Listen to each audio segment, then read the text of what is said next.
Bom dia, família! Bom dia! Que a graça e a paz do nosso Senhor e Salvador Jesus Cristo sejam conosco hoje e sempre. Amém? Amém! Vamos estar dando início na nossa espiritualidade. Eu sempre costumo dizer, né? Nosso cenário aqui de domingo, sábado e domingo é uma tristeza, né? Porque domingo é o dia do Senhor. É o dia de nós prestarmos culto racional a Deus, né? Guardar. Já vai. No momento que deveríamos estar em estado de oração, né? Demonstrando a nossa devoção e a reverência a Deus. Mas é uma prova de que muitos vêm somente porque tem um papel lá para assinar no meio da semana, né? A lista de frequência, porque querem ter algum tipo de benefício. Quando nós vamos fazer alguma outra coisa extra, programação, nós sempre nos baseamos na lista de frequência, né? Então, a maioria das pessoas vem porque estamos querendo ter algum benefício, levar algum tipo de vantagem. E eu vou fazer uma ministração, até mudei a palavra que eu tinha preparado, justamente por causa do número de pessoas. Então eu vou fazer novamente uma ministração. Eu costumo dizer também que quem repete as coisas, na maioria das vezes são pessoas que não têm conteúdo. Mas no que diz respeito às coisas concernentes ao reino de Deus, tudo é absolutamente didático, né? Tudo tem um fundamento, um propósito. A palavra de Deus é apta para ensinar, corrigir, exortar, redarguir e ensinar o homem os caminhos que ele deve andar. Você vai sentar aqui. Eu quero estar trazendo para nossa reflexão, mais uma vez, o texto que se encontra registrado no livro de Lucas, capítulo 10. Vou falar mais uma vez da parábola do bom samaritano. Jesus ensinava um pouco através de parábolas, que é uma forma de expressão e de linguagem, né? Que através das coisas com as quais aquele povo era acostumado a lidar no seu dia a dia, no seu cotidiano, dava um melhor entendimento sobre o fato. E os ensinamentos de Jesus, as parábolas, elas, todas as vezes que são ministradas, elas têm essa capacidade de, apesar de eu ter ouvido outras vezes a mesma palavra, de falar comigo de uma forma diferente. Na parábola do bom samaritano, se encontra no livro de Lucas, capítulo 10, nós vamos ver a história. Na realidade, um dos doutores da lei, tentando apanhar Jesus mais uma vez em transgressão da lei de Moisés, chega até Jesus e fala: Mestre, o que eu devo fazer para herdar a vida eterna? Aí Jesus responde a pergunta com uma pergunta: o que diz na lei? Como o lês? Como que você vê aquilo que está escrito na lei? Aí lá em Deuteronômio Levítico está escrito: amarás o Senhor teu Deus de todo o teu coração, de todo o teu entendimento, de toda a tua alma, e amarás o teu próximo como a ti mesmo. E aí propõe a parábola do bom samaritano, que diz que um homem descia de Jerusalém para Jericó. E em algum momento do caminho ele foi assaltado, né? Ladrões o assaltaram, levaram todos os seus pertences, e ainda o feriram muito ao ponto de ele ficar desfalecido às margens do caminho. E nisso passa, momentos após acontecer isso, passa um sacerdote, e o sacerdote observa aquela cena e ele passa de largo, segundo algumas traduções. Semelhantemente ao sacerdote, logo após é um levita, e também vê aquele homem necessitado, caído às margens do caminho, desfalecido, e também passa de largo. E por fim vem o samaritano, que era inimigo dos judeus. Entre eles havia um ódio muito grande, que todas as vezes que se encontrasse um judeu com um samaritano, havia inclusive o risco de um conflito e até mesmo de morte. Tamanho era o ódio que havia entre eles. Mas esse samaritano se compadeceu daquela situação. Ele desce da sua montaria, ele passa sobre as feridas daquele homem, azeite e vinho, ainda coloca aquele homem na sua montaria, o levo até uma hospedagem próxima, uma cidade mais próxima, paga 2 denários ao dono da hospedagem, de uma pensão, e diz: cuida dele, se faltar alguma coisa eu pago quando eu voltar. Nesse sentido, eu gostaria que nós estivéssemos abordando esse texto sobre vários aspectos. O primeiro dele, a expectativa que nós nutrimos, nós temos em relação a pessoas que nós achamos deveria ter a obrigação de nos ajudar, ou por exercer um determinado tipo de função, seria a pessoa mais indicada, a pessoa a quem eu deveria procurar para obter a ajuda que eu preciso. Nesse caso, nós observamos que passou um sacerdote. Quem é um sacerdote? O sacerdote é um líder religioso, é um homem que serve no templo, que conhece a lei, os profetas, os mandamentos.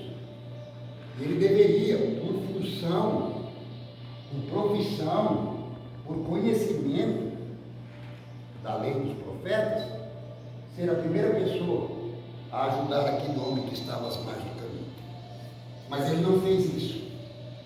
Semelhantemente, veio um levita. Quem é o levita? O levita é o auxiliar do sacerdote no templo, é o líder de louvor, é uma pessoa que também conhece a palavra, que conhece as leis, que conhece e que diz fazer tudo conforme a lei. Nós estamos cercados de pessoas desse tipo ao nosso redor, diariamente, de pessoas que nós achamos que, pelo que elas fazem, elas deveriam ter a obrigação de nos ajudar, e nós nos frustramos, na maioria das vezes, porque essas pessoas acabam não fazendo, não ajudando, não resolvendo o nosso problema. Esse é um aspecto que eu quero abordar. E pessoas que a gente menos espera, ou pessoas até que nós ignoramos ou discriminamos por algum motivo, são pessoas que, segundo o texto, nós comparamos com o samaritano. Pessoa que a gente menos espera, que a gente nunca imaginava que pudesse ser alguém, em algum momento da minha vida, pudesse me ajudar, é a pessoa que vai, estende a mão e faz aquilo que, mesmo não conhecendo a lei, os profetas, os mandamentos, ele vai e faz. Então nós temos isso na nossa realidade, no nosso cotidiano, essas expectativas em relação a pessoas, a autoridades, né, que deveriam, pelo seu conhecimento, pela sua função, nos ajudar no momento que nós mais precisamos, na maioria das vezes ela não nos ajuda. Um outro aspecto que eu quero abordar sobre esse texto é comparando todos os elementos dessa parábola, os seus personagens, com o plano de salvação de Deus para a humanidade através de Jesus Cristo. Ao observarmos, nós vamos ver que existem 6 personagens nessa parábola, né? Existem os ladrões, o homem que foi assaltado às margens do caminho, né? O sacerdote, o levita, o bom samaritano e o dono da hospedagem. São 6 personagens. Eu gostaria de convidar vocês, depois dessa ministração, a uma reflexão, porque ao observarmos a palavra de Deus, nós podemos nos inserirmos naquele contexto em que ela está sendo discorrida, ou trazer para as nossas vidas, para o momento atual, e é isso que eu quero desafiá-los, a você se posicionar dentro dessa ótica. Qual dos personagens você tem sido no cenário da vida? Você tem sido os ladrões? Você tem sido o homem que é assaltado? Você tem sido o levita, o sacerdote? Você tem sido o bom samaritano na vida de alguém? Você tem sido o dono da hospedagem? Porque se nós compararmos esses personagens e mais os elementos, nós vamos ver o seguinte: o homem estava em Jerusalém, Jerusalém representando o paraíso. Ele desce para Jericó, Jericó representando o mundo. Esse homem, ele representa Adão, que sai do paraíso, desobedece, sai do paraíso, e a queda quando ele é assaltado. Os ladrões representam o inimigo das nossas almas. Presta atenção para que vocês possam entender perfeitamente essa interpretação dessa parábola. Os ladrões, então, o inimigo das nossas almas. O levita sacerdote deveriam representar, né? As pessoas que hoje têm o evangelista, as pessoas que hoje têm o papel, a função de disseminar o evangelho, de falar do amor de Deus para as pessoas. Então representa o sacrifício e o evangelismo. O bom samaritano representa Jesus, que é uma pessoa que foi rejeitada por todos. O dono da hospedagem é o pastor da igreja. A hospedagem é a igreja. Esse homem dizendo que pagaria, se fosse mais caro, né, o atendimento que aquele homem fosse dar, ele pagaria quando voltar, Jesus Cristo prometendo a sua segunda vinda. As duas moedas, né, o azeite e o óleo que esse homem passou nas feridas do homem, representa o consolo, que é o, né, que é o vinho, o sangue de Jesus, que é o azeite, o Espírito Santo.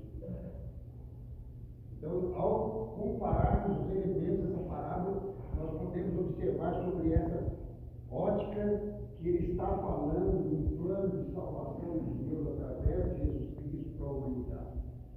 Então, é uma parábola muito interessante porque ela nos permite interpretá-la de várias formas. Mas o foco principal da parábola está falando do amor e do cuidado que eu tenho que ter com o próximo. Nós não podemos perder a essência da parábola. Ela quer nos dizer de que maneira eu devo tratar o meu irmão, de que maneira eu devo, né, agir em relação a uma outra pessoa.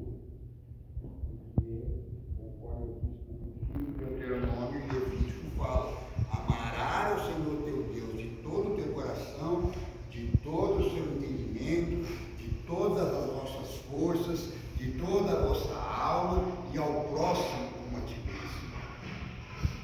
Então, ela está falando de amor e cuidado com o próximo. Se você quer ter a vida eterna, você precisa se atentar a esse mandamento. Eu gostaria de perguntar: você tem tratado como o seu próximo? Uma grande oportunidade que você tem, você está vivenciando ela nesse momento da sua vida. Em pessoas diferentes, porque aprove a Deus, né, juntar essas pessoas em um lugar para uma reestruturação, um lugar para uma restituição, uma restauração da sua vida. Deus colocou essas pessoas e elas não estão ao seu lado por acaso. As pessoas que estão no seu quarto, as pessoas que estão dividindo o mesmo espaço com você, elas não são acaso, coincidência, acidente.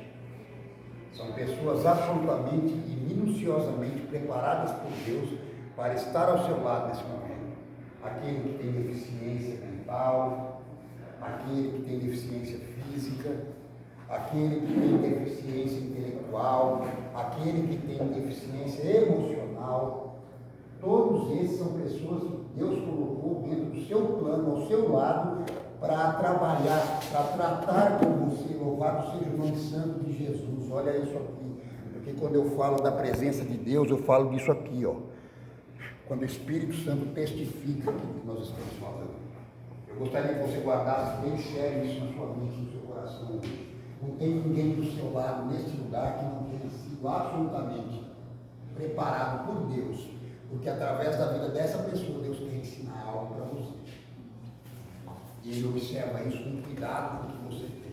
Porque ao observarmos esse contexto, esse cenário que nós vivemos, nós observamos um querendo atropelar o outro, um querendo passar por cima do outro, um querendo roubar aquilo que é do outro, um querendo manipular ou fazer a cabeça do outro, inflamar o outro.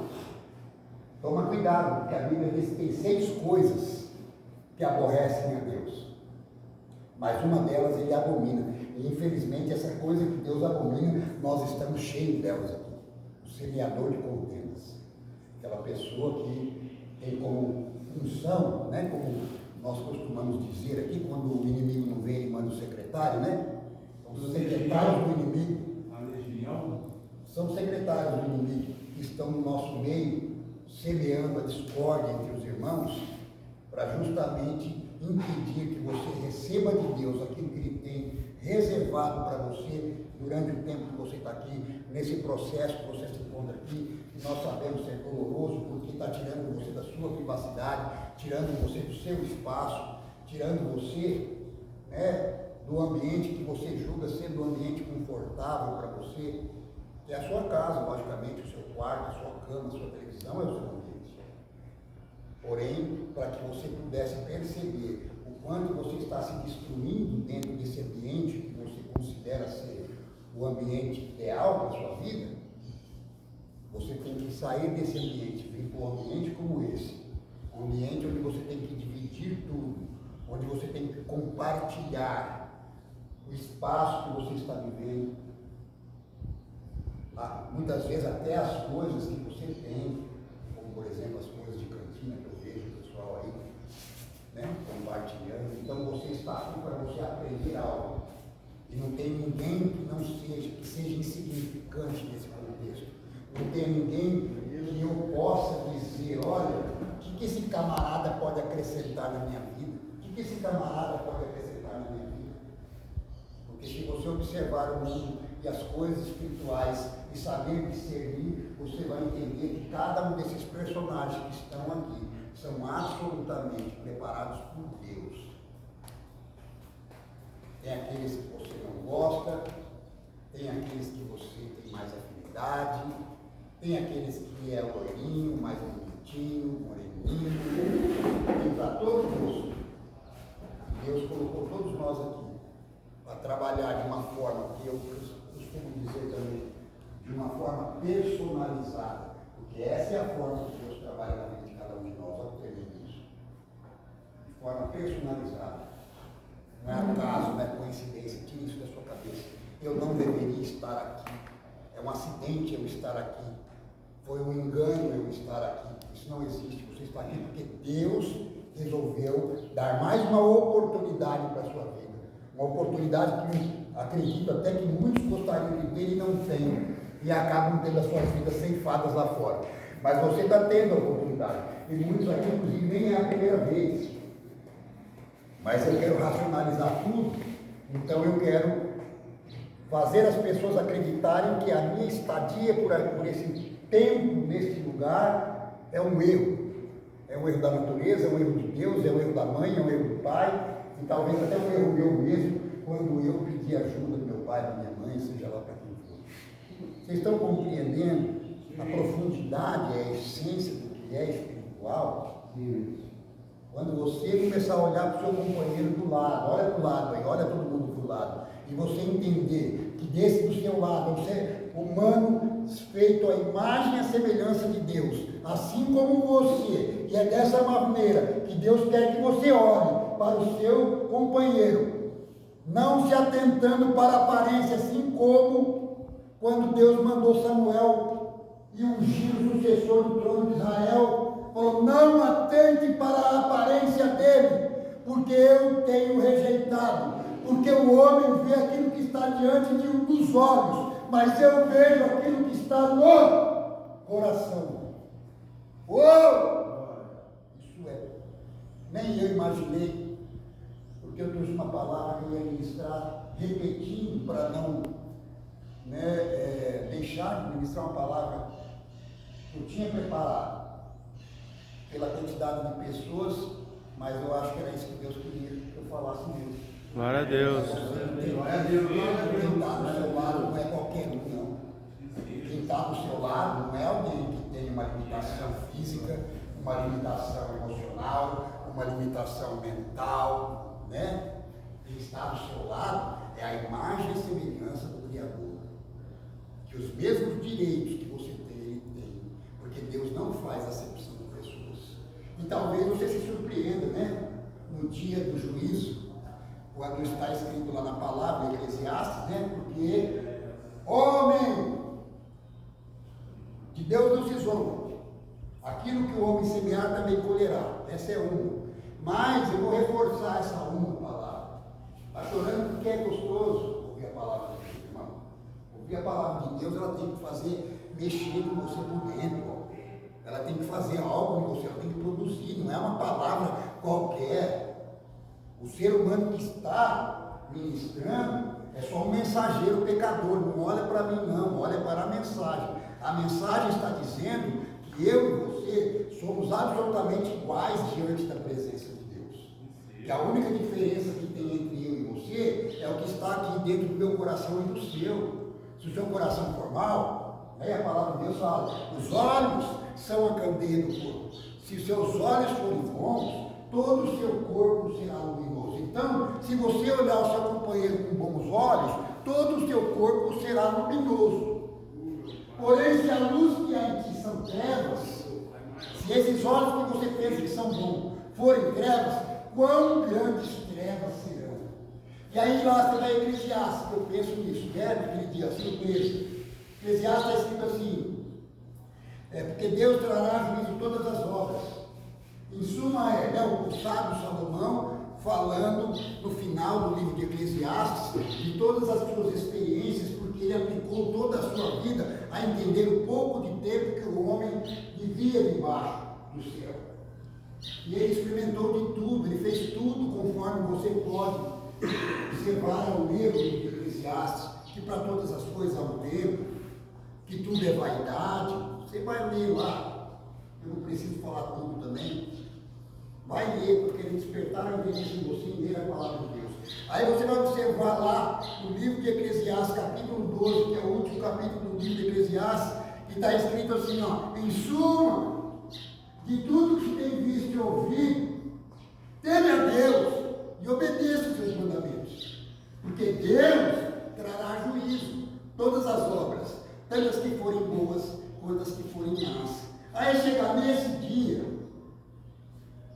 que vai estar todos, até os que já morreram, para começar pelos que dormem, a surpresa vai ser muito grande, porque aquele limitado da mente, deficiente, que eu tanto discriminei, que eu tanto zombei, ou até mesmo que eu tanto maltratei, ele está entrando no descanso eterno, e você está indo lá, com lapeta.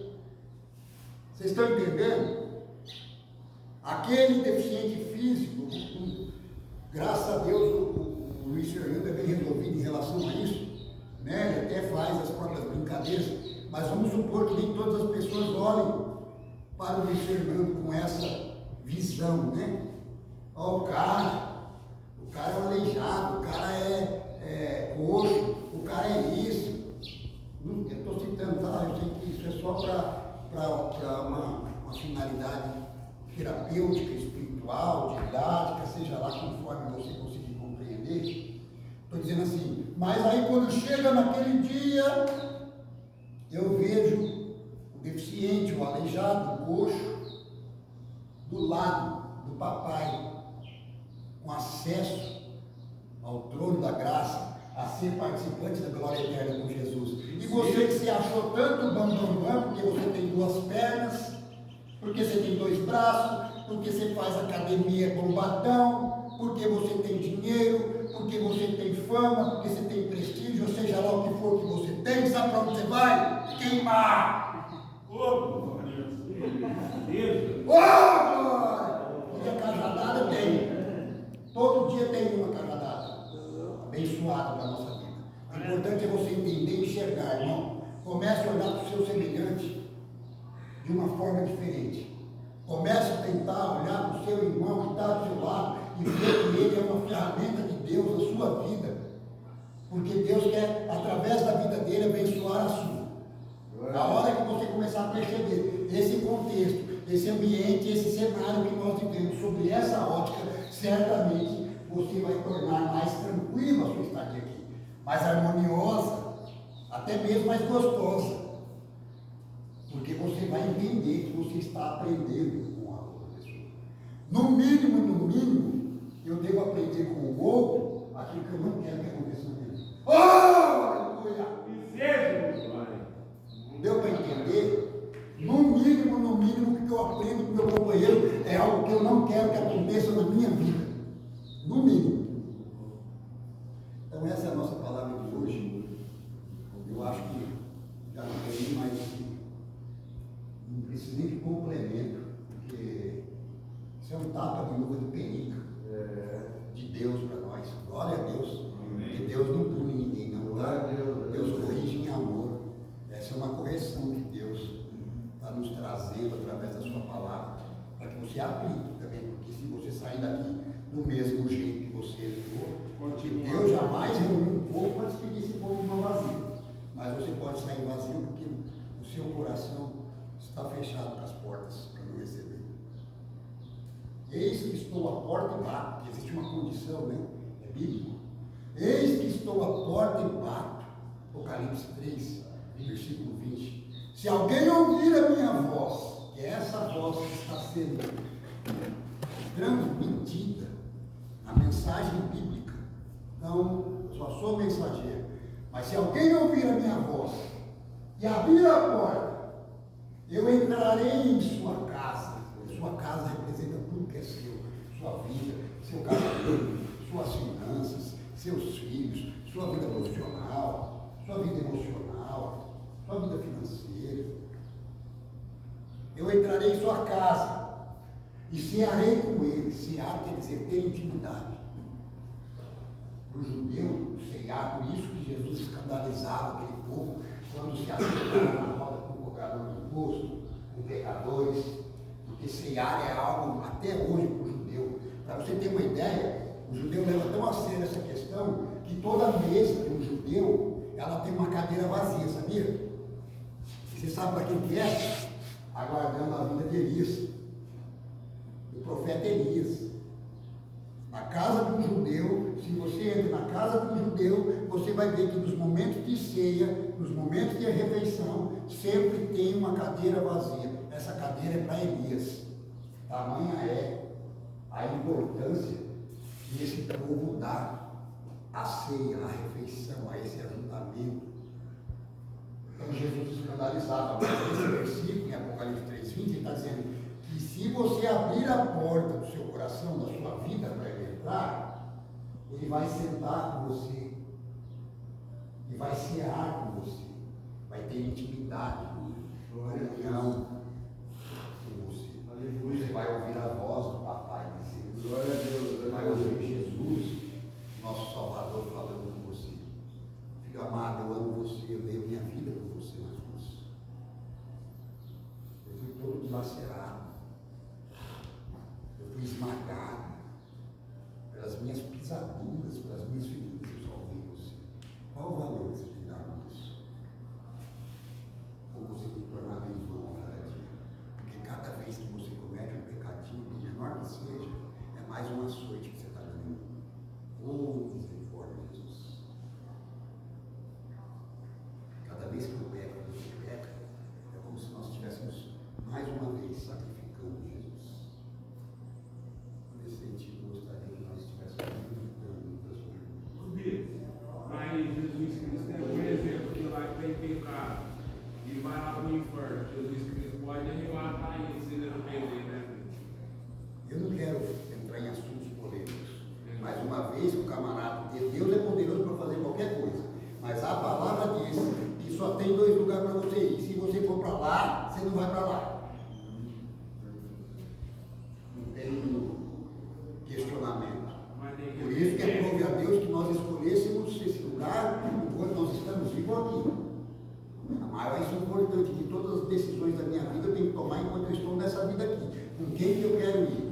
Com Jesus ou com o outro? Se você decidiu aqui, depois que você decidiu, irmão, acabou a sua vida, já era. Ao homem é permitido morrer uma única vez, depois disso vem o juízo. Aí é juízo.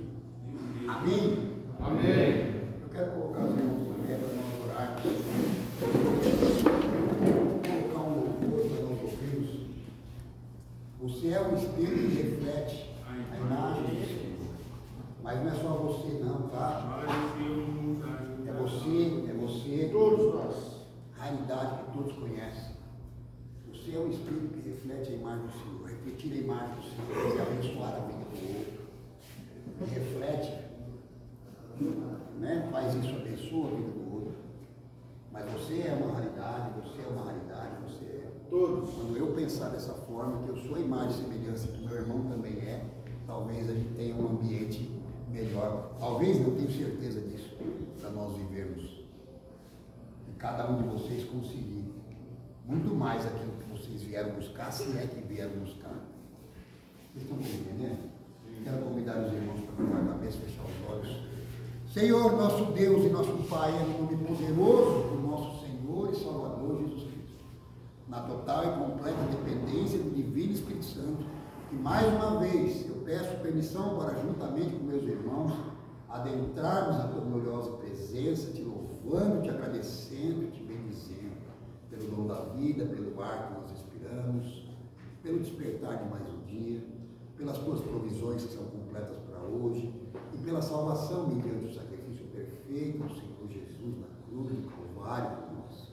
Rogamos no transcorrer desse dia, Pai, a tua bênção, a tua proteção, teu favor e tua justiça sobre nós, clamando para que aplane adiante de nós os teus caminhos, que nos dê direção segura e firme para as nossas vidas, que dessa forma, Pai, nós possamos ter o discernimento, a sabedoria, o entendimento, para tomarmos sempre as decisões da fé que sejam convenientes. Por uma partícula dessa oração, Pai, possa alcançar cada lar, cada família que é representada. O Senhor esteja nesse momento visitando, Pai, cada um dos nossos familiares, onde quer que eles estejam, trabalhando na vida deles, para que também eles alcancem a graça que tanto necessitam. Que uma partícula dessa oração, Pai amado, possa alcançar todo lar e todo lugar onde o teu santo e glorioso nome é aclamado, a saber, o nome santo de Jesus. Amém? Amém. Amém. Pai nosso. Pai nosso que estás no céu, santificado seja o vosso nome. Venha a nós o vosso reino. Seja feita a vossa vontade, assim na terra como nos céus. O pão nosso de cada dia nos dai hoje. Perdoai as nossas ofensas, assim como nós perdoamos a quem nos tem ofendido. E não deixeis cair em tentação,